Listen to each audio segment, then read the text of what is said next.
ADT에서 데이터 데피니션을 새로 만들면 템플릿이 10종류 넘게 나옵니다. 뷰 엔티티, 프로젝션 뷰, 애브스트랙트 엔티티, 커스텀 엔티티, 하이어라키, 테이블 펑션까지 이름은 봤는데 각각 뭐라는 건지 설명은 어디에도 잘 없습니다.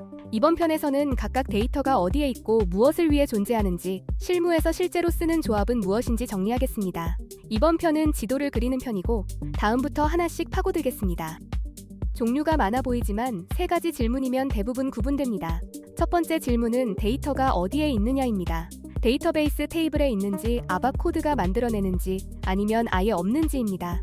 두 번째 질문은 인스턴스가 존재하느냐, 즉 조회가 되느냐입니다. 세 번째 질문은 누가 소비하느냐입니다. 다른 뷰가 쓰는지, 서비스로 나가는지, 화면이 직접 쓰는지에 따라 선택이 갈립니다. 전체를 한 장으로 보겠습니다.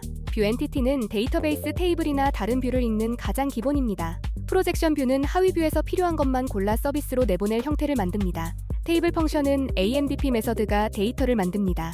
애브스트랙트 엔티티는 데이터가 아예 없고 구조만 정의합니다. 커스텀 엔티티는 아박 클래스가 데이터를 공급합니다. 하이어라키는 부모-자식 관계를 계층으로 풀고, 테이블 엔티티는 자기 자신이 테이블입니다. 익스텐드 뷰는 기존 뷰에 필드를 얹고, 메타데이터 익스텐션은 어노테이션만 따로 보관합니다. 실무에서 실제로 쌓는 층을 보겠습니다. 맨 아래 테이블에 데이터가 있고, 그 위 인터페이스 뷰가 테이블에 가까운 기본 모델을 만듭니다. 그 위 컴포짓 뷰가 여러 인터페이스 뷰를 조합합니다. 그 위 프로젝션 뷰가 서비스로 내보낼 형태를 고르고, 메타데이터 익스텐션이 화면 정의를 담습니다. 서비스 데피니션과 바인딩이 노출 범위와 프로토콜을 정하고, 마지막에 피오리 엘리먼츠가 소비합니다. 2층이 기본형이고 나머지 엔티티들은 필요할 때 이 안에 끼어 들어갑니다. 가장 자주 헷갈리는 2가지를 비교하겠습니다. 인터페이스 뷰는 재사용이 목적이라 필드를 넓게 유지하고 UI 어노테이션은 넣지 않습니다. 다른 뷰가 소비하는 층이고 이름은 보통 ZI 접두어를 씁니다. 프로젝션 뷰는 특정 앱에 노출하는 게 목적이라 필요한 필드만 좁히고 UI와 검색 어노테이션이 붙습니다. 서비스가 소비하고 ZC 접두어를 씁니다. 이 구분을 지키지 않고 인터페이스 뷰에 UI 어노테이션을 붙이기 시작하면 나중에 다른 앱이 같은 뷰를 쓸 때 화면이 서로 충돌합니다. 층별 코드 모양을 보겠습니다. 이번에 인터페이스 뷰는 테이블에서 바로 읽고 어노테이션 없이 넓게 만듭니다. 6번의 컴포짓 뷰는 여러 뷰를 조합합니다. 12번의 프로젝션 뷰는 프로젝션 온 구문을 쓰는데 13번의 프로바이더 컨트랙트가 이 뷰의 성격을 선언합니다. 트랜잭셔널 쿼리라고 쓰면 RAP에서 조회용으로 쓰겠다는 뜻이고, 이 선언에 따라 허용되는 문법이 달라집니다. 마지막 메타데이터 익스텐션은 화면 정의만 따로 담습니다. 특수 목적 엔티티 4가지를 정리하겠습니다. 애브스트랙트 엔티티는 데이터가 없고 구조만 있습니다. 액션 파라미터나 이벤트 페이로드처럼 조회 대상이 아닌 구조를 정의할 때 씁니다. 커스텀 엔티티는 아박 클래스가 데이터를 공급하는데 외부 API 데이터를 OData로 내보낼 때 유용합니다. 대신 필터와 페이징을 직접 구현해야 합니다. 테이블 펑션은 AMDP가 공급하고 복잡한 집계에 씁니다. 하이어라키는 부모-자식 관계를 계층으로 풀어 레벨을 자동 계산해줍니다. 애브스트랙트 엔티티를 코드로 보겠습니다. 2번처럼 정의하면 필드 구조만 만들어집니다. 12번처럼 비헤이비어 데피니션에서 액션의 입력 파라미터로 지목해 쓰고, 그러면 화면에서 팝업 입력 창이 자동으로 만들어집니다. 15번이 중요한데 이 엔티티는 셀렉트할 수 없습니다. 인스턴스가 없기 때문입니다. 처음 보면 왜 조회가 안 되냐고 당황하는데 조회하라고 만든 게 아니라 구조를 정의하라고 만든 것입니다. 커스텀 엔티티는 이렇게 생겼습니다. 1번에서 데이터를 공급할 아박 클래스를 지목하고 아래에 반환 구조를 선언합니다. 데이터베이스 테이블이 전혀 등장하지 않는 게 특징입니다. 11번처럼 그 클래스는 쿼리 프로바이더 인터페이스를 구현해야 하는데 12번을 보면 필터 해석과 정렬, 페이징, 전체 건수 반환을 전부 직접 처리해야 합니다. 편리해 보이지만 구현 부담이 상당하니 데이터베이스에 있는 데이터라면 굳이 이걸 쓸 이유가 없습니다. 예전 코드를 보면 문법이 달라 헷갈립니다.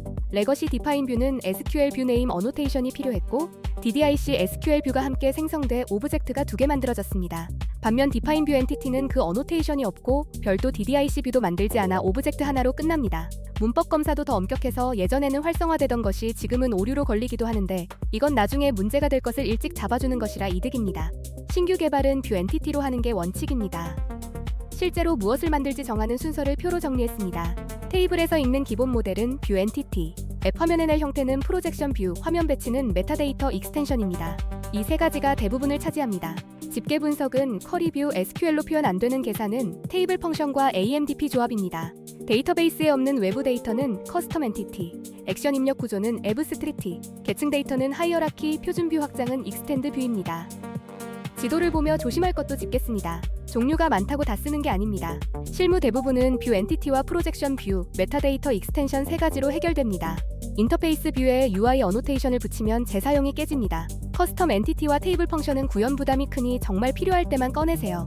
프로바이더 컨트랙트를 잘못 선언하면 활성화는 되는데 서비스에서 막히는 일이 생깁니다. 마지막으로 확장 계열은 활성화 순서에 따라 결과가 달라지니 주의해야 합니다.